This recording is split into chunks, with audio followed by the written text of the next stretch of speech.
All right, so apparently my school issued computer isn't quite working the way I wanted it to, because I wanted to have the video up of this to make this a lot easier for us today. So I'm kind of working on a little workaround here.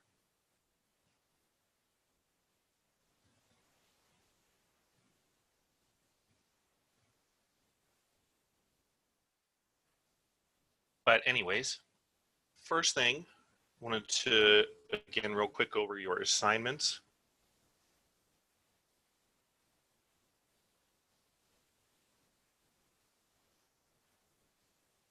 So first off, with the discussion question here,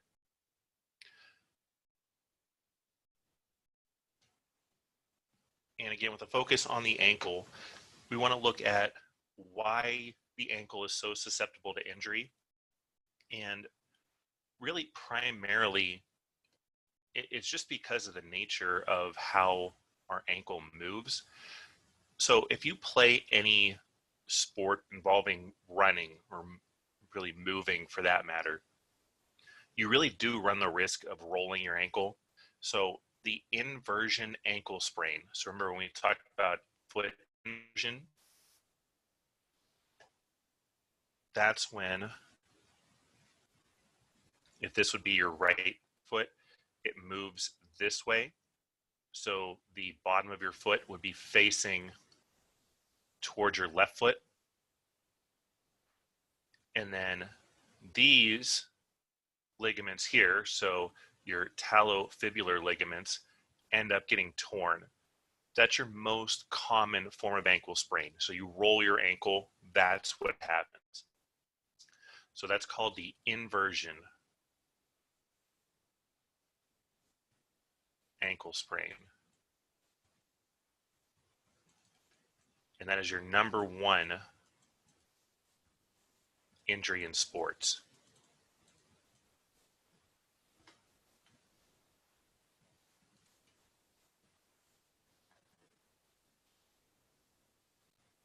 Now, the whole what can be done to prevent ankle injuries, that's going to be more on you guys to kind of figure out.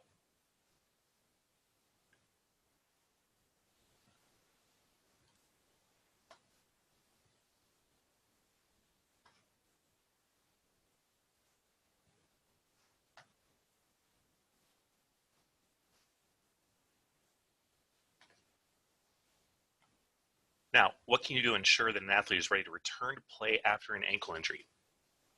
So the big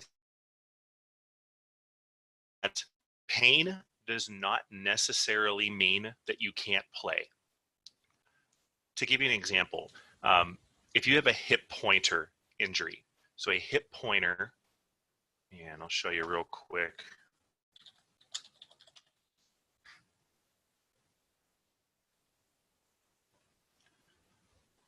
So like I'm sure you guys have heard of a hip pointer before, and this is what it is.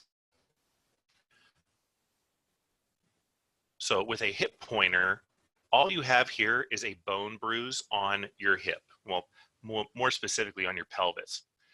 And you hear this happen in like football players all the time. And it just means that they got hit on their side and they have a bone bruise. If you continue playing with a hip pointer, it will hurt. But structurally, you have nothing that you can damage. So you can continue playing through the pain in this particular instance because there's nothing else to damage. So there is a kind of scenario here where if you get hurt, then you can essentially still play without risking any kind of really any kind of further injury to the area. Now, with the ankle, the one thing that's very important with it is that you don't want to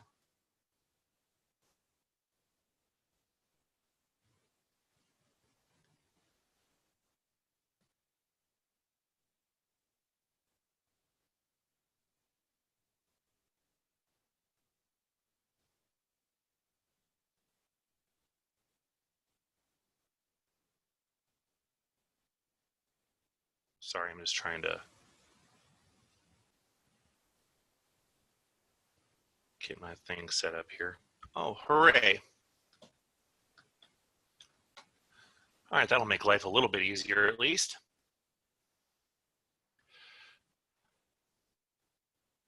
Okay, back here to the point is that with the ankle, you don't want to re-tear anything. So with the inversion ankle injury, which again, #1 injury in sports, your talofibular ligaments are the ones that are going to get torn. So these here, these here, these here. And I guess kind of the calcaneofibular ligaments will partially be involved in that. Pretty much anything, though, coming off the fibula is at risk to be injured there. Because these are so small and they have to keep or protect your foot from rolling inward, that's where you can get a lot of injury to them. So that's where you really why you want to be very cautious with that. Pain is not your threshold for deciding or clearing somebody to return from injury. Functional stability is. If, say, anyone, if any of you, either of you, have had a injury before, in which I'm sure you have, pretty much everyone has gotten hurt at some point in their playing careers, regardless of what it is, how serious or non-serious it is, you're going to still have pain in that area for a long while afterward. Like, for example, with my ACL, I tore my ACL in May of 2016, and I'll still get pains here and there from it, but it's nothing out of the ordinary. It's not like debilitating or anything. So you'll still get pain, but it's not going to limit me. I can still go play if I really wanted to. I mean, whether or not I'm going to play good, that's a different story. So pain's not your limiting factor. Functional stability is. How do you tell if you're functionally stable? Well, if I am on my ankle, I want to be able to move in the direction that would potentially cause instability to the ankle. So if I'm telling you that rolling your ankle, so if I turn my ankle over and my whole leg gives out, that means I am not functionally stable. If I can do cutting and juking moves and I'm still okay, even if it's still painful, that is a sign that I'm good to go. So you see the difference there between having pain versus having functional stability. As long as I can do my sport activity safely, that is my main determining factor there.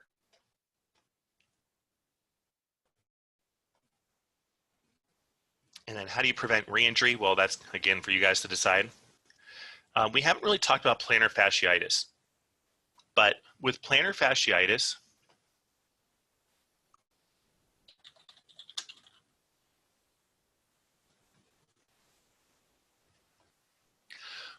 what you have is you have really an injury to the plantar fascia. So in your lower legs, everything from the knee down, you have a decreased amount of circulation. Just because everything from the knee down is the farthest away from your heart, it has the lowest blood supply, and it makes healing pretty difficult. So to help increase venous return, which is the blood flow back up to your heart, since your feet and legs are down low, they need to go against gravity to come back up. Improve that. You have thick bands of fascia that surround most everything. And all fascia is a connective tissue. If you were to feel it, it feels kind of like almost like a cobweb. That's kind of the best way to describe it. It's like really thick cobwebs. And it lines all of your muscles. But in your lower leg, it's much, much thicker because that'll actually help to squeeze your muscles a little bit more to support blood flow back up to your heart. your plantar fascia is the most superficial fascia you have. So you could, I mean, it's straight on the bottom of your foot. So if you were feeling this, I mean, you wouldn't necessarily know you're feeling it, but it's right there underneath your skin kind of thing. If you get plantar fasciitis, you typically injure this in one of two locations. You're going to injure it near the heel, or you're going to injure it near one of your toes. And all that fasciitis, remember, if you have anything that is a fasciitis or an itis, itis equals inflammation.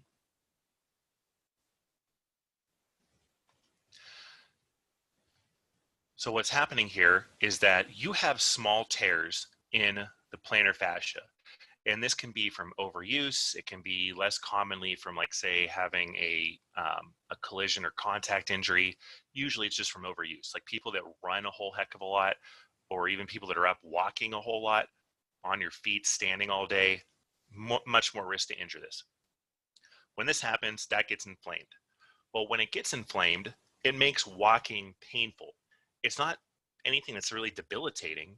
I mean, if you hurt your fascia, again, it's just like with a hip pointer. Your limiting factors to it are your pain tolerance. So even if you were to completely tear your plantar fascia, it still doesn't structurally do anything that's going to really damage your foot. It's not like you broke a bone and you keep trying to play on it and it breaks more and more or something like that. If that tears, it's going to hurt. Will hurt bad, but not going to be debilitating, or it's not going to be anything where it's life-threatening or function-threatening. But it hurts because you are going to step on it with every single step you take. This makes healing very, very difficult for this. You're combining low blood flow to the area with a typically limited or avascular tissue. So fascia doesn't really have its own vascular supply, which makes healing very difficult. And it's a high traffic area or high volume area, not only with the amount of, say, like steps you take, because every step you take is going to impact it, but every time you step, you're putting your full body weight on that. So it takes a big impact on there. And that's what makes plantar fascia so difficult to kind of treat. So primarily what a treatment plan would be for them is going to be highly individualized. I had this I believe it was my freshman year in college.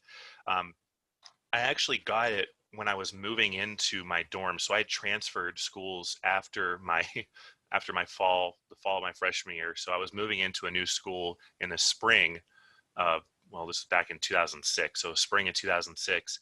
And I was carrying a mini fridge up to the third floor in my dorm, because we didn't have elevators, because why would you, you know? And I just started feeling like my heel area hurting. And then the next day I saw this nice big bruise form, like almost like a quarter size bruise, like right on the bottom side of my foot. Kind of like, almost like right in here where it was.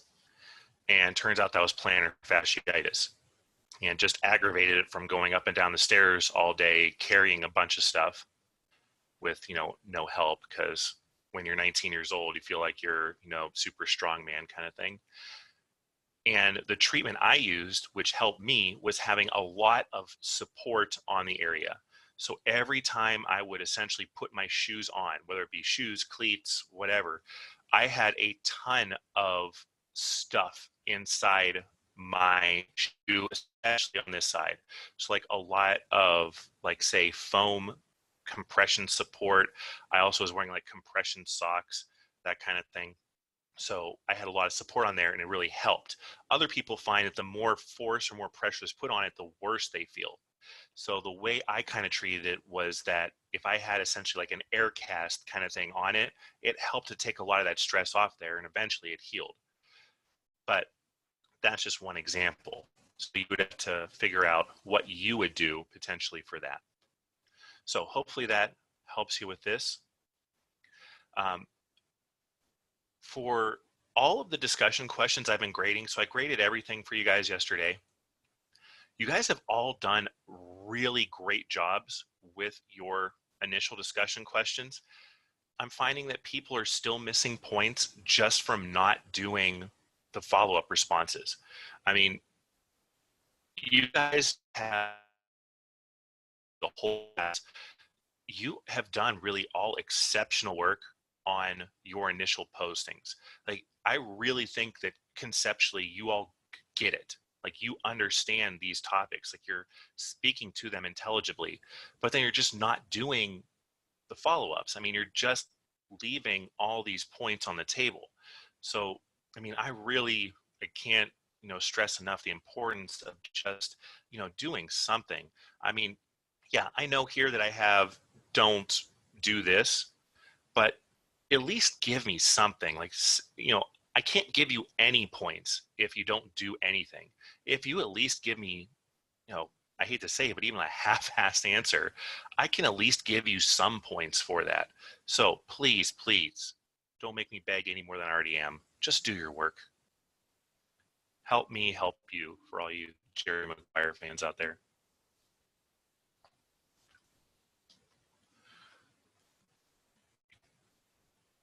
All right, real quick on the anatomy of the ankle, and then I'm going to get into the actual testing we're going to do. So remember, ligaments you need to know. You need to know your talofibular ligaments. And I mean, I guess it's good to know your calcaneofibular ligaments. But again, with most all of these, the only exception here really is your deltoid ligament. The name of each ligament tells you the two bones they connect. So if you can remember that talofibular means fibula and talus, that's how you'll know these connect. Real simple. Calcaneofibular, if you can remember that the calcaneus, or your heel, attaches to the fibula, then you know exactly where that ligament is. Real simple. So you want to know your talofibular ligaments, and you want to know your deltoid ligaments. The deltoid ligaments are the only ones that don't follow this rule. But the talofibular and deltoid ligaments are the ones you would have a sprained ankle for.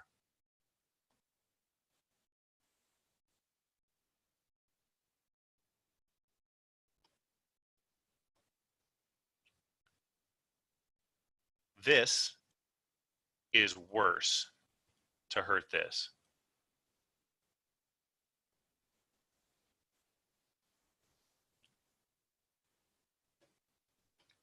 So the lateral ankle, that is the area that gets injured the most, but it's also better to injure that than the medial ankle.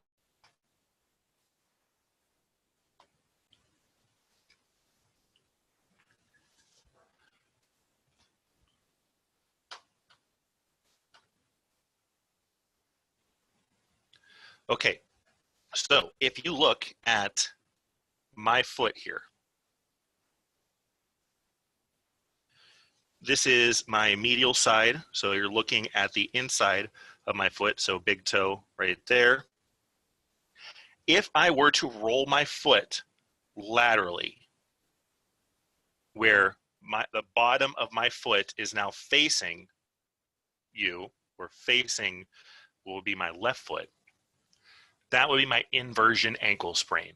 So this is the most common type of sprain you have.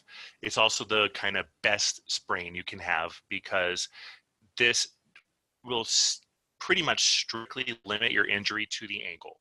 Yeah, you may potentially break the fibula, that's possible, but that's still not the worst case scenario. If I have an eversion sprain, that is really bad. Eversion is I roll on the inside there. So my medial ankle rolls to the ground.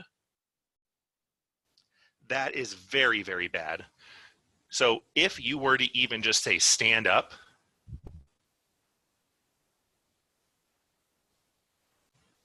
sorry, I'm just trying to get the picture there. All right, and you roll onto the inside of your ankle, you can just even see how that's putting a strain on my medial knee. I mean, I'm not trying to show off my legs to you, but you can see there, as soon as I roll that over, how much tension you can see forming in my knees there, which you don't want. When that rolls over and you see that tension, that means you are getting problems going straight up all the way to the knee. So medial ankle sprain, or an eversion ankle sprain, as you would call it, worst thing you can do for you. If you have an eversion ankle sprain, you're going to injure deltoid ligament.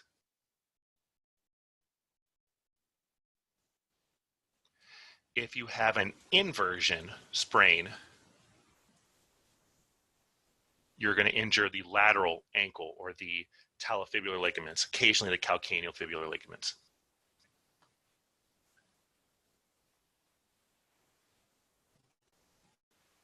And then just remember bones you need to know: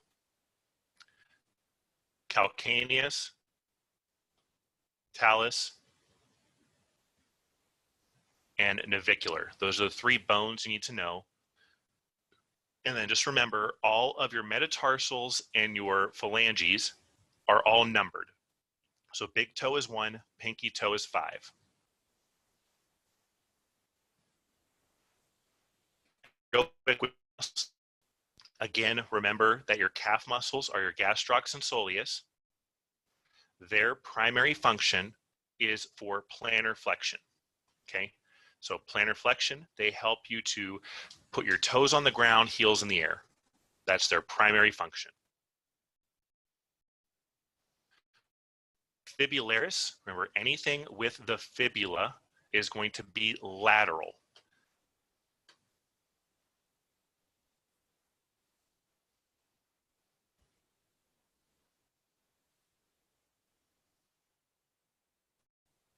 So fibularis is going to be on the outside of your leg. It's going to make your leg go into eversion. So it takes your ankle and pushes it away from you.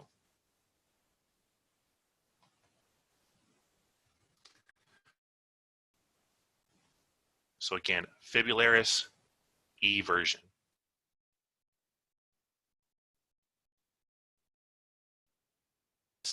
Tibialis is on your medial leg, so it's inside, lining the tibia.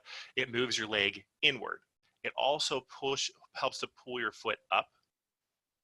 So tib anterior is your primary dorsiflexor. So dorsiflexion, if the palm of my hand is my heel and my fingers are my toes, dorsiflexion is where my toes lift up off the ground, my heel stays on the ground. Plantar flexion is where my toes stay on the ground and my heel lifts off the ground.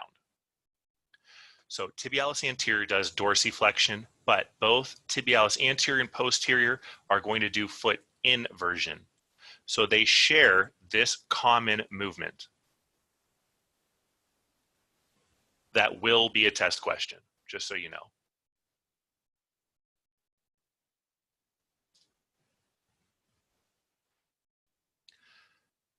All of the digitorum muscles are going to act on toes 2 through 5. So that is, again, your index toe to your pinky toe. No big toe. So digitorum muscles, no big toe. If they extend, so again, this is my foot, here's my heel, here's my toes. Extensor digitorum pulls your toes up. Flexor digitorum bends your toes down. No big toe, so no thumb there. So digitorum means your toes. Hallucis, now that means your big toe. So if I have a hallucis muscle, now I have my big toe here, and the extensor hallucis is going to move my big toe up or bend it up. My flexor hallucis is going to curl it down.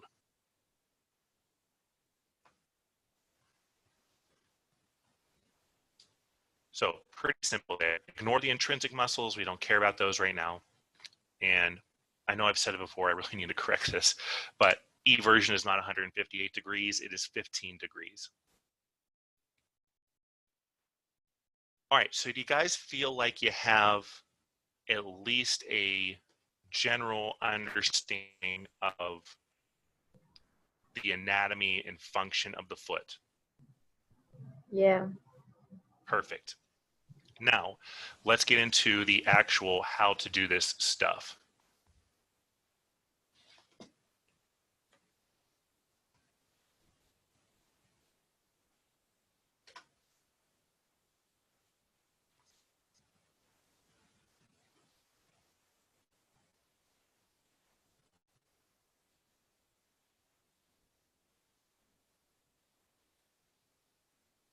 Sorry, I didn't pull up the homework for you there, so let me do that real quick.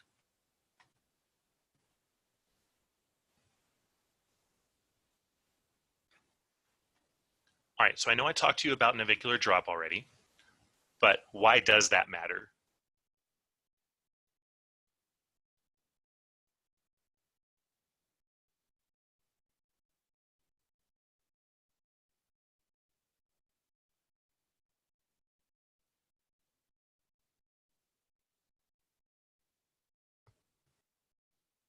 So first off, what is navicular drop?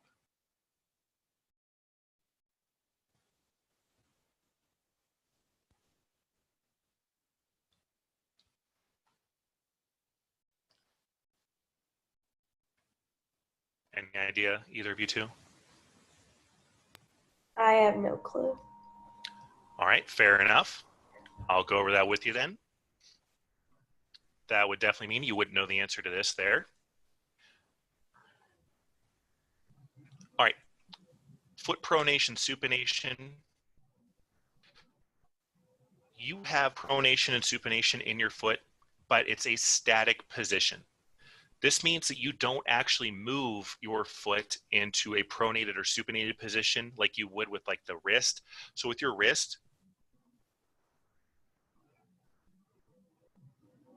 sorry, it's weird because I'm trying to line my body up with my phone while looking at my computer to see where it actually is. So when I supinate, pronate my wrist, I'm actively moving that, right? But with the foot and ankle, that's a static position. You can only tell if you have a pronated or supinated foot while you're standing. So you have to be standing, and typically you have to be standing barefoot or with socks on. You can't have shoes on. It's a little bit more difficult to tell that because you typically have padding in shoes. So this is a static measurement. What that means is that when you stand upright, your foot ankle position will change to see how this works or to see where this movement actually is. And I'm going to end up hating myself for doing this, but I'm going to do it for your benefit.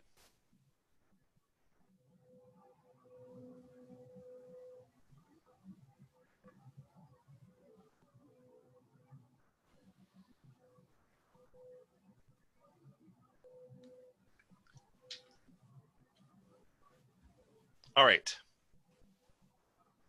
So as you can all hopefully see here, here is back of my, wow, really terrible job there. But you'll get the gist of it. So just the middle one's kind of off.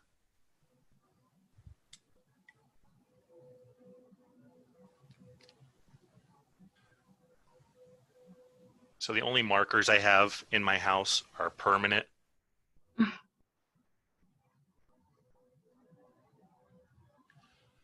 There, it's kind of a little better, yeah, but not much. Okay, so you can kind of tell how this looks to be kind of in alignment-ish. And granted, I'm sitting down, but you can very easily see my Achilles or calcaneal tendon, and you see how it's sticking really in a straight line there. Now, here's the difficult part if I can do this. When I stand up,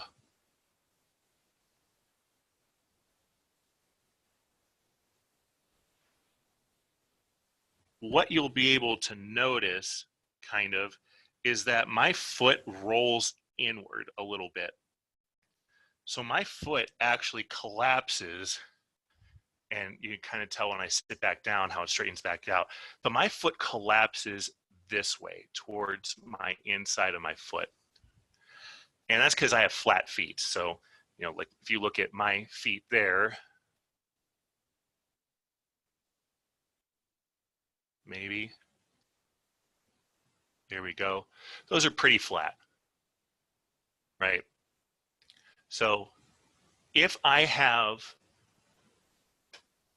too much pronation, which I kind of do, you'll see that my foot is going to fall or collapse inward. If you have flat feet, you're going to be a pronator. If you have a high arch, you're going to be a supinator. So my mom, for example, has a very high arch, so she has overly supinated feet. Now, there's definitely a lot of exercises you can do to correct this, but it takes a lot of work to do. You know, you're doing a lot of, like, say, band work, those foot and ankle type exercises you would typically do for, like, say, Achilles tendon or even sprained ankle rehab. And that can actually fix this, like, for either way. But it just takes a lot of time and is really tedious work. The quick fix to do is you want to support the side of the foot that's collapsing. So if you have too high of an arch, you want to get lateral support, especially in your shoe. If you have flat feet, you want to get support, especially on the inside of your shoe or in the kind of where your arch should be.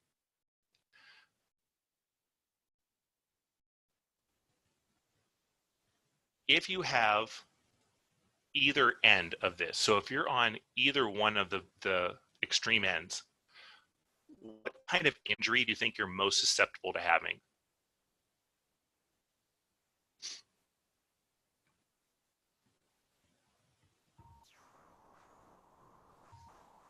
Like a sprained ankle? Maybe. But what structure is this following?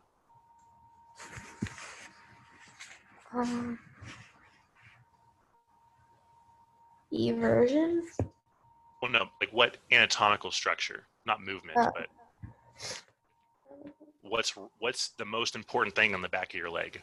Well, the back of your lower leg.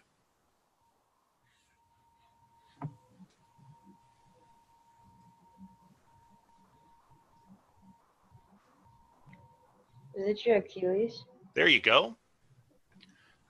So just like with the knee, how if you have a very wide Q angle, it makes your ACL less stable. If you are an overpronator or an oversupinator, it is going to make your Achilles tendon less stable. Because now instead of it being in a straight line or close to a straight line, it's at an angle.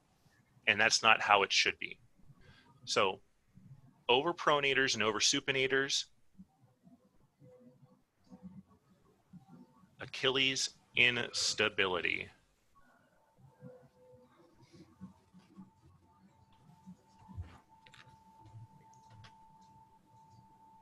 So that is pronation and supination.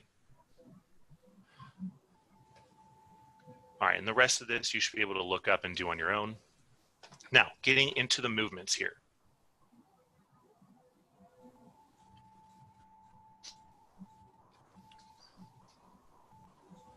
Okay. If I am going to do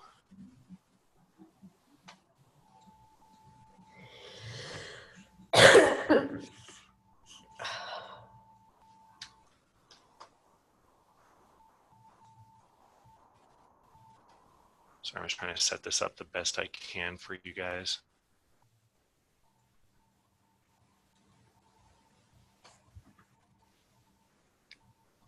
Okay, if I'm going to do ankle dorsiflexion, what I want to do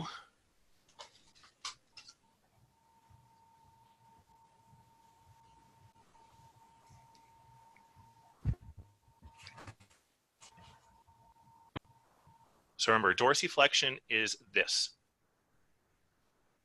Now, because of how I'm kind of balancing my phone against my left foot to do this, it's not going to be the best picture here for you. But dorsiflexion's here. You want to measure this foot on the ground and your leg at a 90-degree angle. So this should be at about 90 degrees here, which mine kind of is. Now, to measure this, you would typically look at medial ankle. So here's my ankle bone right there. You know, you would think that that's where you would place the axis, and kind of, but not really.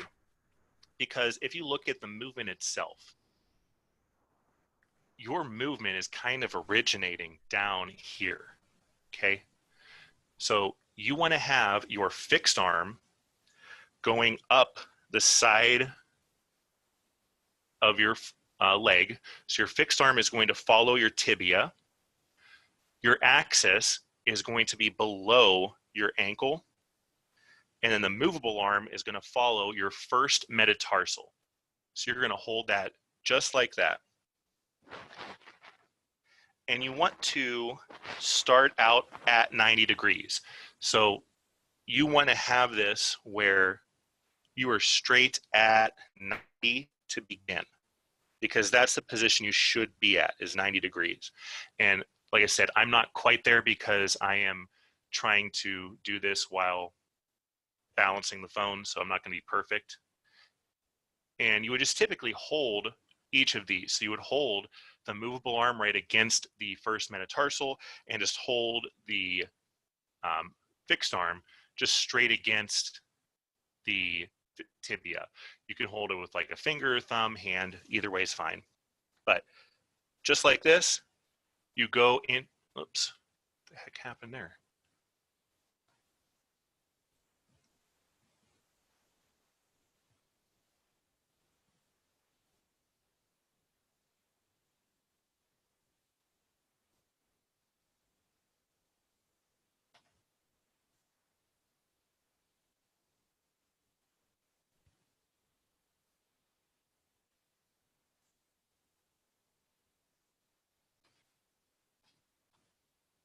I don't know what happened there. Anyway, but I go into my dorsiflexion, and then I'll just measure where I'm at. So for myself, and if you can see that,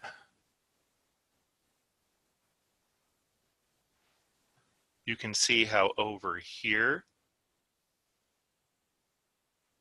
kind of, that says 100. And remember, I started at 90. So my movement that I got up to there is about 8 degrees. I don't know why that keeps doing that. Don't want to pin that there. If we look at our degrees, so okay, not quite there, but decent enough.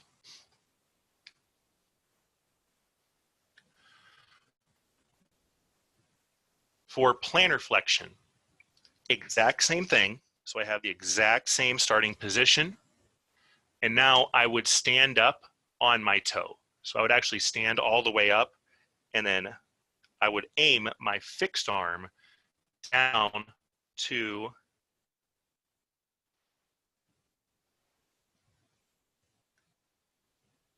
here we go, down to my first metatarsal. So granted, I'm not standing up here, just again, because I can't really do that and maintain this. And if you look here,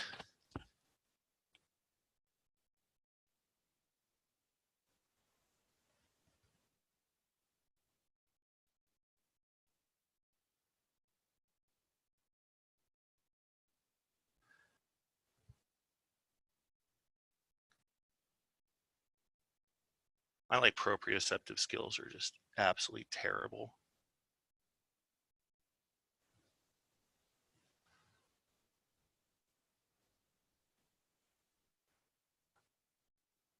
All right, you can kind of see how that there says 60. So remember, I started at 90. 90 minus 60 is 30.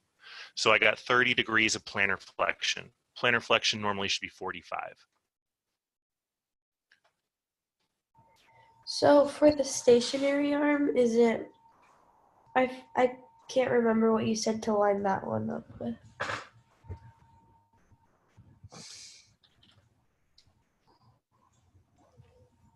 There you go.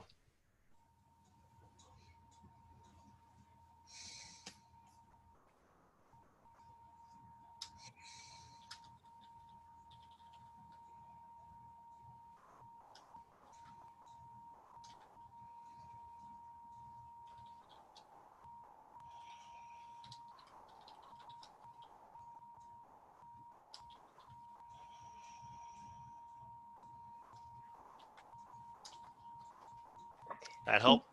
Yeah, thank you. All right. I'm going to real quick do great toe extension because that's the exact same plane or exact same view. With great toe extension, there's usually a different goniometer you would use that's actually a lot smaller, since I don't have one of those with me. What you would do with this is you would have your axis going straight on to the bone you have here, so that metatarsal phalangeal bones, your MTP joint, so the big knuckle that's right there, axis goes right on the side of that, okay? So axis goes on the side of that. Your fixed arm is going to go straight back up the first metatarsal, so just go straight back. Your movable arm goes straight down the shaft of the big toe. And for the extension, you pull the toe up and you just measure it straight like that. And again, I'm kind of, first off, I don't have the greatest mobility with it, but I'm also not measuring it the greatest. So for me,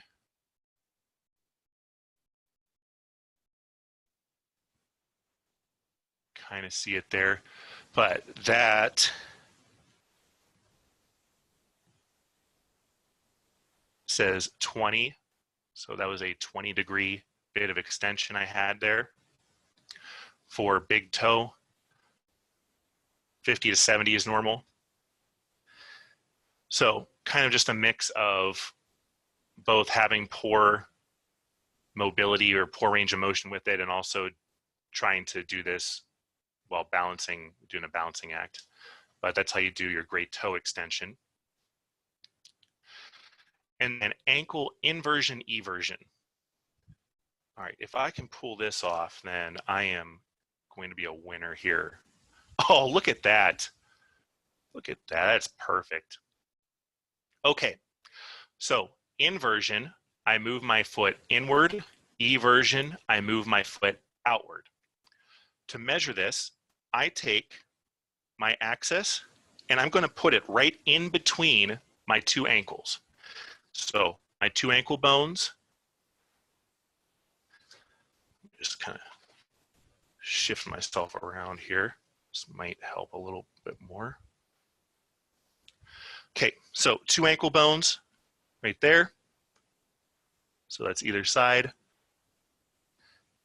And then right in the middle is where I want to have my axis. So right where that actual movement of dorsiflexion, plantar flexion would occur, that fulcrum, that's where I want the axis. So I'm going to have that right in the middle there. Actually, I take that back. There's too many shadows there. So right in the middle, I have that. And then my fixed arm is going straight up my leg. and it goes straight up in the middle of my leg. Okay? So that stays just like that. Fixed arms up here. My movable arm goes to my third toe. So I want that to stick straight on my third toe. And you want to start this at a perfect 180 degrees. Okay? And then I go into inversion just like this. And this will be my measurement for that. So if you can kind of see there,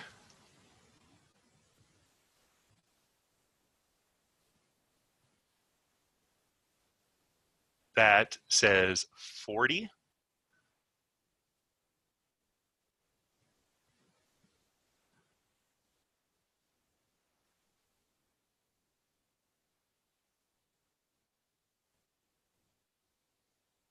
Which I'm sure none of you can see. God, why do I suck at this so much?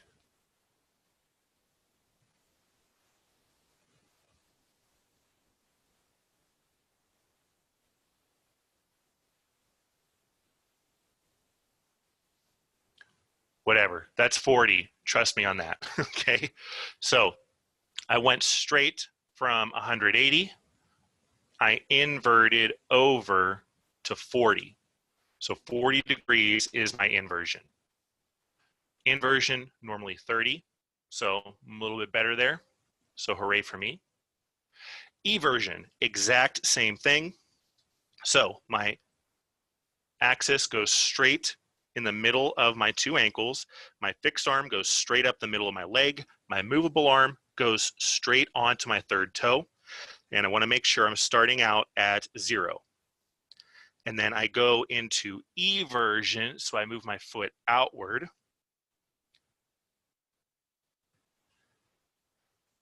And then there, it's a little bit better, I guess. You can kind of see how that's roughly 15 degrees.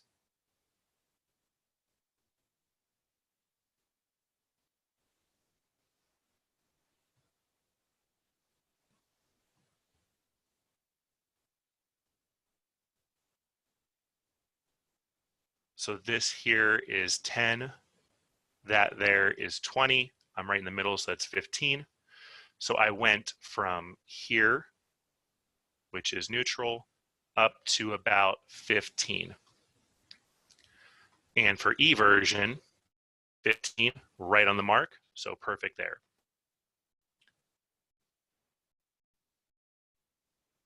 Okay, so any questions on the ranges of motion?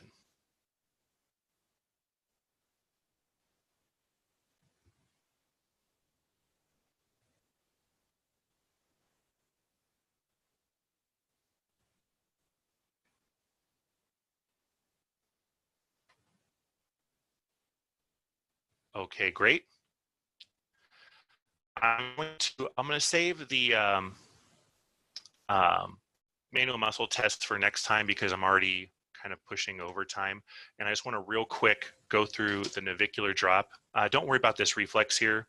That's supposed to be your Achilles tendon reflex, but I don't know why I have that big messed up point there. All right, navicular drop test, I want to do real quick for you. So for this, you're again looking at the side of your foot. And you can see here how I have my ankle bone already marked. To feel my navicular bone, I go just below this and over. So right here, you'll be able to feel a bone popping out. So again, here's my ankle bone. If I go down and over, the first thing I feel that pops out, that's my navicular bone. So I'm going to mark that right there. So that's where my navicular is. Now I'm sitting right now, which is what you want to do. You want to start out by sitting. And what I'm going to do is I'm going to take a piece of paper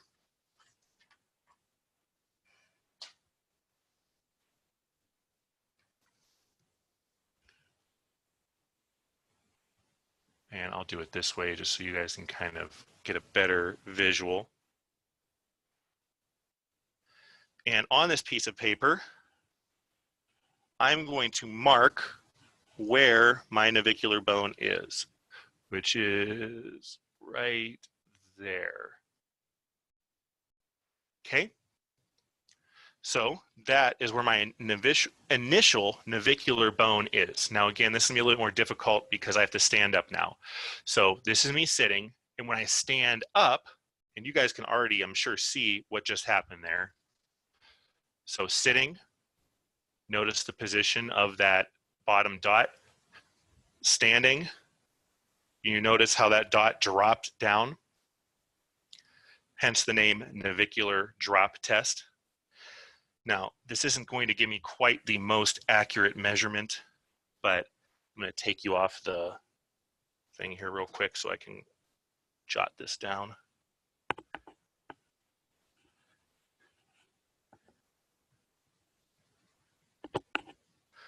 Okay.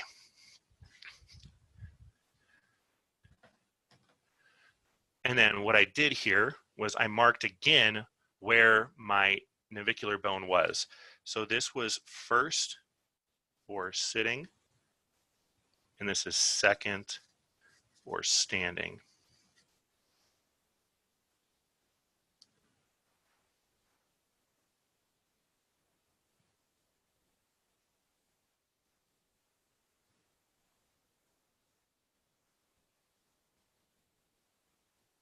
Okay. So you see how I have two different measurements there. That is how much my navicular bone drops from sitting to standing. And now all I do is I take a ruler and I measure the distance in millimeters between one to the next. Now, granted, I didn't do this perfect, but for me, this here is about 10 millimeters.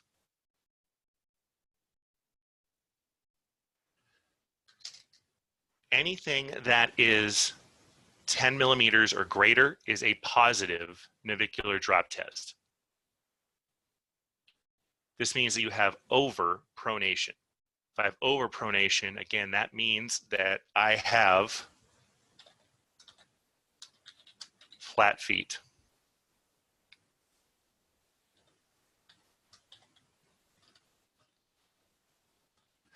If I have a navicular drop test that is under 4 millimeters, that would be a positive test for oversupination, which means I have high arches.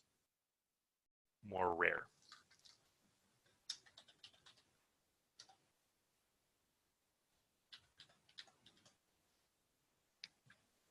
Normal navicular drop is 4 to 10 millimeters.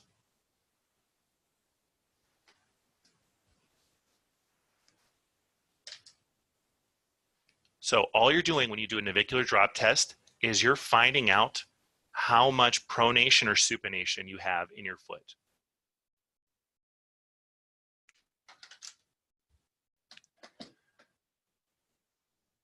All right, so any questions on that?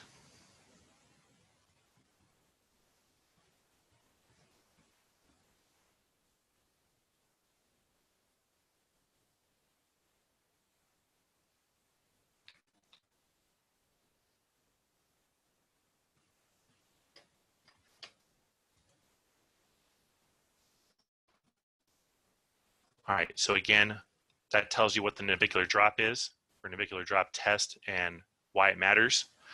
And then you guys should be able to deduce what to do for number 2 then from that.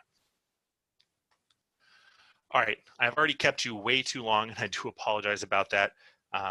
On, what's today, Wednesday? Next Monday,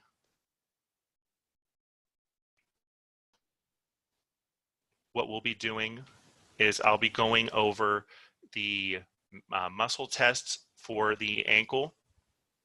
So next week, we're going to finish up with the foot and ankle. And then the following week, we'll get into the spine and posture analysis. That should be real fun to do. Hopefully I can figure out how to get my computer to work. or my laptop to work by the time that happens. But anyways, that's all the new information I have for you there. So thank you all for getting through that with me. And if you have any other questions, I will stick around till you all leave. If not, I will see you all on Monday.